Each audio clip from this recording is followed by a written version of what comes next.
What's going down, man? It's your homie Dope Beasley, the Southeast Beast, man, and I want to let you know you ain't talking sports unless you're talking it with Sports Talk 790 AM and Sports Rap Live. Hey, welcome back to Sports Rap Live, everybody. The Houston Lady Oilers are starting to fill up the lounge. You know what?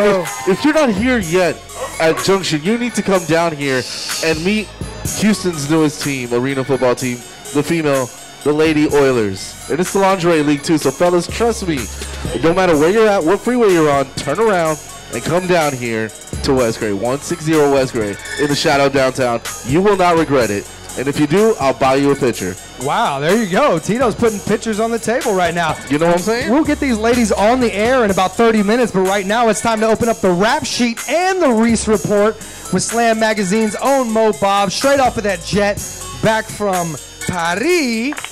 Of course, as we know, he makes his annual summer trip out there, and it is brought to you by the busiest man in town last night. I guarantee you, Houston's top DWI lawyer, Gary Trichter. If you're riding around and getting it, and you get pulled over for suspicion of drinking and driving, put this number in your phone right now, 713-524-1010. And we will give you more of that. Look at Killer Kyleon calling. He wants to come by the show.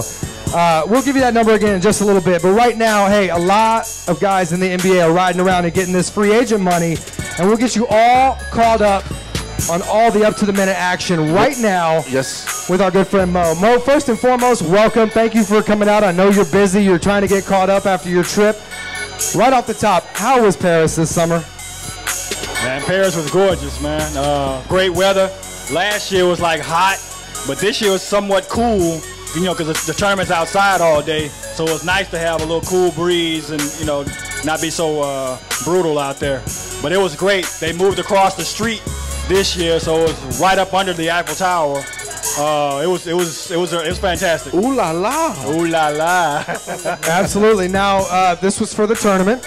Yeah. And, you know, we had a lot of buzz last summer on this tournament because they released the Key 54 Air Jordan 5. A lot of people wanted to get their hands on that as one of their grails or one of those hot sneakers you see at the H-Town Sneaker Summit. What was out there? What did you see out there this year? Did you see any of this new Nike band or this new Nike Plus technology on the court? No, I didn't see any of that. I think they were waiting to kind of roll that out, or they didn't really roll it out while they were over there. And they didn't have a special shoe this year either. Basically just had the black and yellow Dunks with the Jordan logo on the heel. And they had them in some, I forgot what model Jordans, the street Jordans or whatever, but no special shoe. They still provided uniforms, things like that. The black top had Jordan logos and things like that. No Jordan athlete. From what I was told, guys were hurt or the Olympics kind of pulled guys away. But we still had some French players come out. Rony Turioff was there. He just won the championship with the Heat. Serge Ibaka was there. And I thought he was actually going to play for the Olympics for the French team, but he's actually going to be playing for the Spanish team. Huh. So, Captain Flopper. Yeah, I guess his background is he's a Congolese Spanish international basketball player before coming to the NBA. But he could speak French, and he was just right in his element, you know, there. So it was just a great crowd, great scene. Wiz Khalifa was the entertainment this year. Wow, wow. Oh, very nice.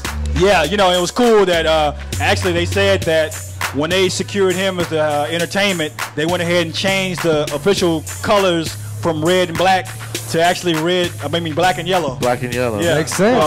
Absolutely makes sense. Yeah, you know, he talked a little stuff, you know, about his skills, you know. Apparently he can hoop, but, you know. Any Amber Rosé signings, as they would say in Paris? Yeah, there was a few. All right, very good. Well, let's get right into it, Mo. You've came back. I'm sure your email inbox was just slammed with all the action that has happened between the NBA draft, which we had last Thursday night. 2 weeks ago, we had the Heat winning the championship. Yeah. First and foremost, I don't think you've been on since they won. You were getting ready to head out to Paris. Yeah. So let's start right there. The Heat, the draft, and then into what we've seen so far. Well, like I said, we had that prediction show. I told you the Heat were going to win it because it was just their time. Yep. You know, I just felt it. And LeBron just really, you know, he really showed up and he killed it. I gained a lot of respect for him because he also had humility and appreciation for it even after the fact. You know, I think he realized how rough of a go at it, it really was. And even when they joined forces, they thought it was going to be easy, and it really wasn't, you know. So he really embraced his whole self. He stopped trying to be the villain. He started having fun again. Hakeem Olajuwon really took him under his wing. I got a chance to talk to Hakeem, and he was just saying, you know, he was really proud of LeBron and how he was able to execute a lot of the things that he taught him. And basically, he's just like, okay, now you can shut up. You can't talk about LeBron anymore. You can shut up. He went and did it. He got it. You know, he kind of feels like that's his prize student, so you can shut up now. His first comments whenever he got the trophy during the celebration and the speech and all that was, it's about time.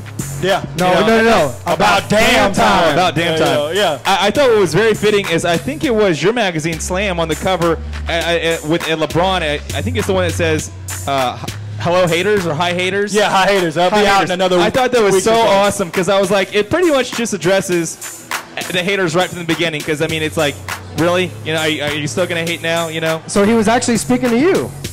Well, no, because I don't like him for different reasons. I think he's probably still the best NBA basketball player, and I totally appreciate and respect him getting his first title. I think the cover that you guys put together, I think that's a great cover. Well, full disclosure, our editor-in-chief has been a LeBron fan since he entered the league and even before, so he's always been sort of pushing him and whatever else. So I knew it'd be some kind of special LeBron cover I just knew that. So I wish that he would just take that sort of attitude and run with it. I know that we've talked about how that's not really his attitude that he wants to be like. He wants to have people enjoy him and root for him. I would really root for him if he really did take on that, yeah, I'm against the haters, like I'm out to prove people wrong, versus, but he also talked about how he played with a lot of hate last year, and this year he didn't want to play with hate in his heart. He kind of wanted to play for the love of the game, and I think that might be something that actually helped him get over the top. Yeah, and I think it helped his leadership too, because it's hard to be somebody to follow when you're a constant negative energy, and negative energy is going to always repel positive. So, you know, he changed his mindset, he changed the way he approached the game, and that really brought the team together. And even Dwayne Wade stepped back and said, hey, it's your team. We go as far as you carry us, and he carried them all the way to the promised land, and you got to take your hat off to him. Let me ask you this. Have you ever had a Bosch-style champagne shower? Wow. Ooh, here we go. Hey, you're questioning this man's livelihood. Wow. You're questioning him as a man right now. Hey, Paris is the home of champagne. Wow. I just want to know. Total pause right there. I just want to know. Wow. Every year he does something crazy that just really... As an executive producer, I have to say that the statements made by Adam Rapp do not reflect anybody on the panel here at Sports Rap Live, particularly our guests who come here tonight to, you know, spread their sports expertise and not be humiliated by people here on the panel. Well, hey, while he did bring up Chris Bosh, let me ask you this, Mo. Uh-oh, here we go. If Bosh did not make the return, would the Heat have still pulled it off? That's one of B's weekly cues. Shout out to OG Rap Pack. No, I mean, I knew also, people really undervalued what Bosh brought to that team, and you saw how they were pushed to the brink by Boston in the series before because he wasn't there. He was hurt. He was trying to get reacclimated. I knew if they were able to get past Boston, reacclimate Chris Bosh, he was going to be the difference maker, and he really was. He spread the floor. He really created space, you know, because they had to respect LeBron and Wade, and also Battier. Battier and Mike Miller, wow, they put on the best performance of their lives because they knew they'd probably never get there again. They were on their last leg. They left it all out on the court, and I really respect that. I mean, I want you to say something about Spoelstra, because I think he's probably going to have one of the best off seasons. Because finally, you want to talk about haters, he's going to get to have an off season where he can finally just, you know, be at peace with, I have my title, not just having the title, but also people aren't going to be calling for his head. Well, I mean, those people that were calling for his head really didn't know what they were saying, because Pat Riley wait a minute, bro. That's me. Hey, you have to know from behind the scenes that Pat Riley has always been grooming this guy. Oh, he's an extension of Pat Riley, so yeah, Riley was never really going to pull that trigger. There was a lot of pressure, sure, but he was never really going to get rid of Spo. I mean, it's almost like his son. He treats him that way. He's groomed him that way, and he's given him the Riley mindset and mentality anyway. So that was never really going to happen. But now Riley can kind of sit back and say, hey, I told you so. It legitimizes him. Yeah, I told you so. But you have to admit, they did take the hard road to the championship. Nothing was easy. They had to earn it. Oh, yeah. Well, I mean, even if they didn't get on the stage and do the dancing routine and say I was going to win 5, 6, 7, 8, even if they hadn't done that, us as fans and the media, we would have already had the spotlight on them anyway, just because of who they were, how they came together, and how LeBron announced it, and how he was leaving Cleveland. There were so many stories, and really, all of us are trying to give LeBron the league, so to speak, the face of the league, put everything kind of on LeBron's back anyway. So they were going to be scrutinized. That was just going to happen. So, they were going to have to fight that uphill battle, and they really were able to do it. I mean, a lot of people didn't even give them credit. All right, Mo, let's go from what has happened now. We're already past the 4th of July. The fireworks have all come back down to earth. It's time to get down to business. The NBA is the hottest topic right now in sports, even beyond 4th of July, which is amazing, not only for your business, but our business right here on Sports Rap Live. So let's kind of touch on the draft a little bit. We can give you all the Gary Trichter information later. Believe me, we got to get more from Mo Bobb right now. So let's talk a little bit about the draft overall, and then what the Rockets did, and then we'll move into the free agency period, which started this week. Well, Daryl Morey really swung for the fence. He was really trying his best to get, Dwight Howard and get these picks, and, that kind of blew up in his face. But I think he really got some nice picks in this draft. Royce Wright is going to be a sleeper. That guy is a baller. A lot of teams turn their back because, he's got mental issues and things like that. But I don't think it's going to really have that kind of effect. Here's a guy who just have a version of flying. As soon as he gets on these private jets and all these comfortable planes, and they're going to figure that out. That's not going to be a problem. But here's a one-of-a-kind type of player who can bring the ball up the court, who can rebound, who can defend. Well, he might have to for the Rockets. Yeah, that's another issue. Also, I don't know if anybody read the story that they had on him in Sports Illustrated. Last week's issue was incredibly in-depth. This kid is a self-taught pianist. He does a. I had to have it. Everybody else is having a joke. I wanted a joke. No, but I read a story on this kid. I learned a lot about this kid. I think the upside on this kid, physically as well as mentally, outside of the anxiety issues, are going to be a big plus. I love to see him step to the forefront as being one of the faces as far as the younger players on this team is concerned, as being the guy in the locker room or the guy for the soundbite, so to speak. He's incredibly intelligent, and outside of all of that, I'm happy to have him here in Houston. I think the comparisons personality-wise to him, to Arian Foster, are pretty apt. Like when you listen to him talk, he's actually a very insightful person, has a lot of things to say, and really takes a different approach from your average soundbite from an athlete. Yeah, a team's going to be really upset. They passed the Rockets on him. PR office is probably doing jumping jacks like right now. There are backflips because they're so excited to have this kind of quality guy as far as character and the sound bites they're going to get from him and the sort of face he's going to be for the team. Yeah, and then they got Jeremy Lamb, another great pickup. I think he's going to translate to a better pro player. I think so too. Jeremy Lamb, the draft pick. I just want to clarify. We're talking about we'll Jeremy free Lamb agents in a minute. Yeah. I think that he actually fell, that his draft stock fell mostly because you look at that UConn team, just so many problems with the coaching to the chemistry issues on that team. There's been a mass exodus after, with Calhoun and just what's been going on there. I think the Rockets actually got a steal with that pick considering where he could have been drafted the year that they won the championship. Oh, yeah. I think they just came away with a great draft in spite of not being able to get their ultimate goal of trying to lure away Dwight Howard in the trade. Terrence Jones, your thoughts on him? I'm kind of taking a wait and see with him. I saw some flashes at Kentucky, but I'm not sure what he's going to really bring. He needs to be coached hard. Like, he really does. He needs someone to really put him in his place, because you saw as Calipari took him from someone who was, I watched him in the Indiana game, where he was basically pouting and he was basically didn't get to play the last 5 minutes because he was just disgruntled, to a guy who really bought in at the end of the season. It was really someone that was willing to put in the effort and listen to his coach. And physically, as a physical specimen, the guy's yoked. Yeah, I mean, they got they only spent a number 18 pick on him. Yeah, pick. So that's a great gamble for a player like that. He's got an NBA body.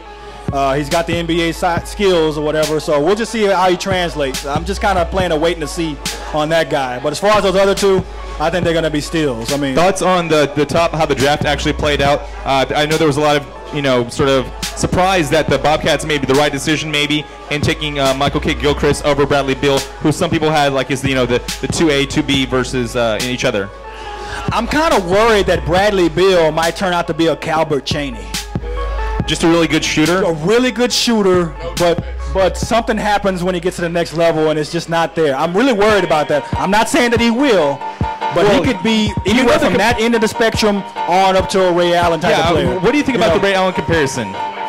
He's got a beautiful shot, so I can see that comparison, but it's a wait and see because he only played 1 year. We didn't see a lot from him, but we did see flashes. He's a he also played in a athlete. system where he had 2 guards that were probably the predominant ball handlers for that team. He started to come on at the end of the season, but I agree with you. We're really basing a lot on just his ability to his shooting motion and the percentages that he was able to shoot at the end of the season. Yeah, I mean, because Calvert had a beautiful shot too, but where's he? Whatever happened to him? Very true. Now, any picks that you saw within the first round or even second round that really grabbed your attention before we move on to some of these free agent moves this week? I just think New Orleans cleaned up. You like the Austin? Well, everyone knew that they were linked to Austin Rivers because of the connection with his father and him to Monty Williams. Yeah, I mean, obviously they got the #1 pick. Then they scooped up Austin Rivers, but I think kind of on the low end, kind of a surprise pickup was Darius Miller, also from Kentucky. I think he's going to be a nice, stable pick, especially he's a rookie, but he's not a great bench guy to have on your team. I mean, he's basically instant offense. We watched that NCAA championship game, and he was the best scorer on the court by far. His poise is unbelievable. I think he was a nice second-round pickup. Yeah, and I think when we watched Coach Cal in the post-game press conference, he was saying that he thought that Miller could have had 25, 30 points. He was going to be the all-offense for them all night. Yeah, I think he's going to really surprise people. Last thoughts on the pick by the Celtics and them getting Jared Sullinger and him being knocked as far as like the back issue. And it's not something they can correct with surgery, but what do you think about that and combining it with the Fab Melo pick and Kevin Garnett re-signing? What do you think about that whole combination? I think the fact that Kevin Garnett re-signed really helps those two out. But I think what more so than just the injury, I think the comparisons to Big Baby also hurt Jared Sullinger. I don't think they have similar games at all, but they had the same sort of the similarities come from they both play with basically their butt out. They want to try and outbox you out, but they also play below the rim. They're never going to go back and get putbacks, but they have good positioning and being able to box out. Yeah, I think that comparison really hurt them because Big Baby just really isn't measuring up for a high draft pick, in that regard. So he really fell down. But I think the Celtics got a good steal, him and Fab. Let's keep it right there in Boston and talk about Jason Terry, and now the dominoes are going to start to fall. We'll talk about all the point guards who have really been the talk of this offseason, starting early. As soon as midnight struck on the clock, it was point guard fever. But let's talk about Jason Terry while we're on the Boston topic. Wow, I mean, the whole Dallas Mavs roster is just really bleeding right now. They lost Jason Terry. I can't see how they could let somebody like that go. I mean, it's an instant offense off the bench. He's not afraid. He's going to get you your shots. He's going to spread the floor for you. How could you let a deadly shooter like that go? And they lost Jason Kidd today as well. Yeah, I mean, I don't see what kind of he's going to be a good locker room guy, but I don't know what he's going to bring to the Knicks as far beyond that. He's going to be a good mentor.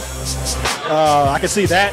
So he can still spot up shoot. He can still bring the ball up the court. Well, I think Avery Bradley would be able to mentor him on defense. That's just me, but it's interesting that they opted to get him and sort of because of the rumors and reports that we heard were that Ray Allen was actually going to get double the money, the offer, than what the Heat were going to offer him. So people were thinking, oh, Ray might not be coming back. But once they signed Jason Terry, it was kind of like, okay, they're moving on. Well, actually, Doc wanted both. Oh, really? Doc said himself that he wanted Terry and Ray Allen to come back because he was already relegating Ray Allen to the bench anyway. He was in favor of Avery Bradley, and that was going to continue. But he wanted that instant offense off the bench, and I mean, I wouldn't pass up a chance on having Ray Allen and Terry was what, sixth man of the year 2 years ago? Yeah, I mean that guy's deadly off the bench. Oh yeah, deadly. The Rockets fans know that well. All right, well let's keep it on the East Coast and talk about a team that you think is the fail whale so far. Well, I think they're one of them, and that's the Knicks. Their attempts, they're probably going to end up re-signing Jeremy Lin, which we'll tie into the Rockets in a minute, but their failed attempts to, well, first off, Landry Fields, I think that's actually going to work out well for them, the fact that they're not going to have to match that deal that Toronto gave out, because that was sort of a clever-handed maneuver that Toronto tried to do, because what they were trying to do, for people that don't know, is they were going to try and keep Landry Fields and do a sign-and-trade as one of the pieces to try and get Steve Nash, but it kind of didn't end up working that way because Toronto went out and gave this ridiculous, offer sheet to Landry Fields. But the Knicks, they kind of swung and missed on Nash, who I think was probably the best guy to figure out that offense. Defensively, they would have been terrible, but I think Knicks fans were really hoping they were going to get Nash. Well, I think they also could see him pairing up with Amari again. Right. They saw that side of the coin as well.